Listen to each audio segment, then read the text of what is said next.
ನಮಸ್ತೆ ಸ್ನೇಹಿತರೆ, ನಾನಿವತ್ತು ಅಣಬೆಯಲ್ಲಿ ಸಾಂಬಾರು ಮಾಡೋದು ತೋರಿಸ್ತಾ ಇದ್ದೀನಿ.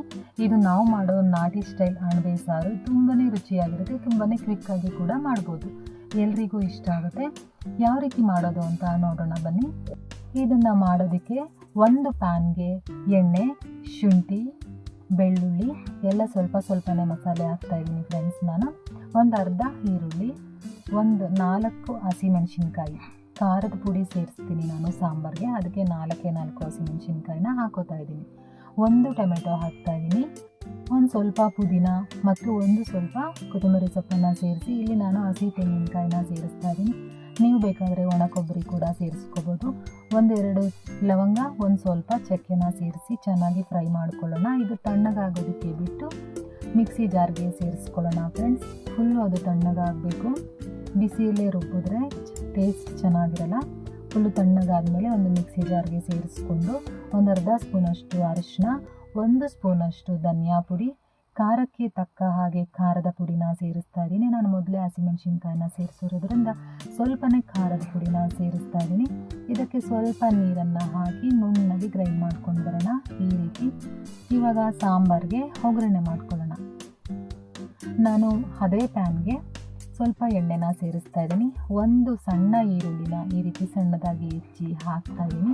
ಇದು ಸ್ವಲ್ಪ ಚೆನ್ನಾಗಿ ಫ್ರೈ ಆದಮೇಲೆ ರುಬ್ಬಿರೋಂತಹ ಮಸಾಲೆನ ಸೇರಿಸ್ತಾ ಇದ್ದೀನಿ ಫ್ರೆಂಡ್ಸ್. ನಾವು ಮೊದಲು ರುಬ್ಕೊಂಡಿರ್ತೀವಲ್ಲ ಅದೇ ಮಸಾಲೆನ ಇದಕ್ಕೆ ಸೇರಿಸ್ತಾ ಇದ್ದೀನಿ.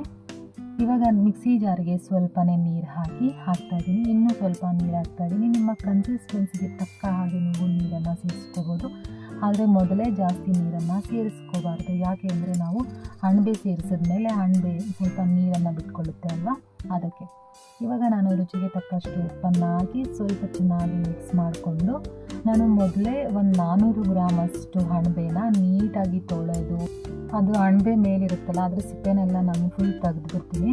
ಮತ್ತು ಕೆಳಗಡೆ ತೊಟ್ಟು ಭಾಗದಲ್ಲಿ ಸ್ವಲ್ಪ ಕಟ್ ಮಾಡ್ತೀನಿ. ಆಮೇಲೆ ನೀಟಾಗಿ ತೊಳೆದು ನನಗೆ ಎಷ್ಟು ದಪ್ಪ ಬೇಕೋ ಅಷ್ಟು ದಪ್ಪನ ಕಟ್ ಮಾಡ್ಕೊಂಡಿದ್ದೀನಿ. ನಾನು ಇವಾಗ ಈ ಸಾಂಬಾರಿಗೆ ಅಣಬೆನ ಸೇರಿಸ್ತಾ ಇದ್ದೀನಿ. ಅಣಬೆನೆಲ್ಲ ಸೇರಿಸಿ ಸ್ವಲ್ಪ ಚೆನ್ನಾಗಿ ಮಿಕ್ಸ್ ಮಾಡಿಬಿಟ್ಟು ಒಂದು ಲಿಂಟನ್ನು ಕ್ಲೋಸ್ ಮಾಡಿ ಒಂದು 4-5 ನಿಮಿಷನಾದರೂ ನಾವು ಬೇಯಿಸ್ಕೋಬೇಕು. ಒಂದು 4-5 ನಿಮಿಷ ಆದಮೇಲೆ ನೋಡಿ ಸಾಂಬಾರು ಈ ರೀತಿ ಕುದೀತಾ ಇರುತ್ತೆ. ಮತ್ತೆ ನಾವು ಇದನ್ನು ಒಂದು ಸ್ವಲ್ಪ ಚೆನ್ನಾಗಿ ಮಿಕ್ಸ್ ಮಾಡಿಬಿಟ್ಟು ಮತ್ತೆ ಒಂದು ಲಿಂಟನ್ನು ಕ್ಲೋಸ್ ಮಾಡಿ ಇನ್ನೂ ಒಂದು 2-3 ನಿಮಿಷ ಕುದಿಸ್ಕೊಂಡ್ರೆ ಸಾಕು ಫ್ರೆಂಡ್ಸ್. ಆ ಅಣಬೆ ಎಲ್ಲ ಚೆನ್ನಾಗಿ ಮಸಾಲ ಹಿಡಿದು ಖಾರ ಉಪ್ಪು ಎಲ್ಲ ಹಿಡಿದು ತುಂಬಾ ಚೆನ್ನಾಗಾಗುತ್ತೆ. ಒಂದು 2-3 ನಿಮಿಷ ಅಷ್ಟೇ. ಟೋಟಲಾಗಿ ಒಂದು 10 ನಿಮಿಷ ಈ ಸಾಂಬಾರನ್ನ ಬೇಯಿಸ್ಕೋಬೇಕಾಗುತ್ತೆ. ಯಾಕೆಂದರೆ ಅಣಬೆ ಮಸಾಲನೆಲ್ಲ ಹಿಡಿಬೇಕಲ್ಲ, ಉಪ್ಪು ಖಾರನೆಲ್ಲ ಹಿಡಿಬೇಕಲ್ಲ. ಒಂದು 10 ನಿಮಿಷನಾದರೂ ಬೇಯಿಸ್ಕೋಬೇಕಾಗುತ್ತೆ ಫ್ರೆಂಡ್ಸ್. ತುಂಬಾ ಈಸಿಯಾಗಿರುತ್ತೆ, ತುಂಬಾ ರುಚಿಯಾಗಿರುತ್ತೆ ಸಾಂಬಾರು.